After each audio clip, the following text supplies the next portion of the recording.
Ik sta nu op het Cambuurplein, 19 jaar. En daarvoor heb ik 2 jaar in Groningen gestaan. Voor mijn zus, zeg maar. En dus 21 jaar bak ik zelf al oliebollen. Wij weten niet beter. Ik ben op de mijn vader en moeder die zaten op de kermis. En we zijn erop geboren. Dus het kermisseizoen begint zeg maar in maart voor ons. Tot eind oktober. En dan 1 oktober beginnen wij hier al met de oliebollen. En dan... vroeger had je niks, een paar maanden niet. Dan gingen ze oliebollen verkopen. Dus zodoende doen wij dit. Een paplepel ingegoten. Dan zit wel op televisie. Ja, ik denk het ook. Denk het wel. Ja, joh, ik. Ik? Ja. Nee, dat doe ik niet, hè. Maar kom je hier vaker? Ja, hier staat er van. Kijk, het wordt 7 euro. Lekkere oliebollen. Ja? De lekkerste? Ja, zeker weten. Ja, weet je. Ja, dit is mooi. Vaste mensen allemaal. Altijd. Kun je een praatje maken met de mensen. Ja, doe best wel van de praatjes? Jawel. Ja, ik heb wel praatjes. Ja. Succes, jongen. En de groetjes van papa en mama. Doei ik. Oké, hoi.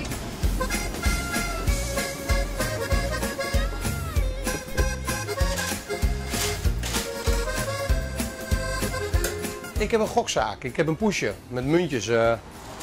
Maar wat is voor jou mooier? Deze periode of de kermis? Ik vind zelf de oliebollen vind ik een mooie periode. Gewoon vaste plaats. Kermissen sta je natuurlijk 5 dagen ergens. Ja, en het is toch gewoon s'avonds ben je vrij. S'avonds zit je lekker thuis.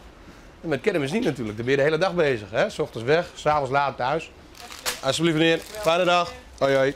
Mijn vrouw, haar ouders waren ook van de kermis. Oh ja? Ja. We kwamen elkaar op feestjes vaak tegen en sloeg vonken over. En nu ben ik al 18 jaar bij mijn vrouw. Ja. Maar je werkt net een keer nou. Nee, we hebben 2 oliebollenkramen. Oh. Dus mijn vrouw staat in Stiens en ik sta hier. Zo. Ja, een beetje een wedstrijdje doen, hè? Wie het meeste verkoopt.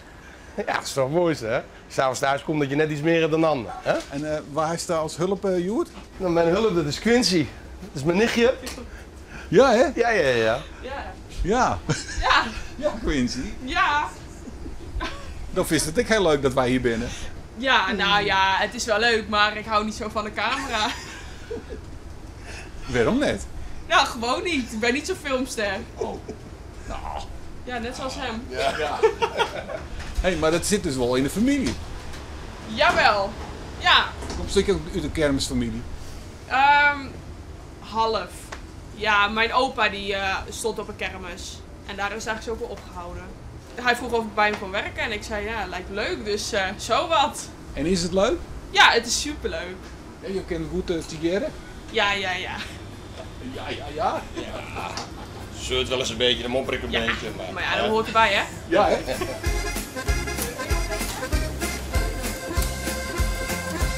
Als die is voor het Cambuurstadion, maar komen de man ik wel eens even... Ja, er komen heel veel. Henk de Jong haalt ook altijd oliebollen, maar die wil ze alleen hebben als ze koud zijn. Dat is heel bijzonder.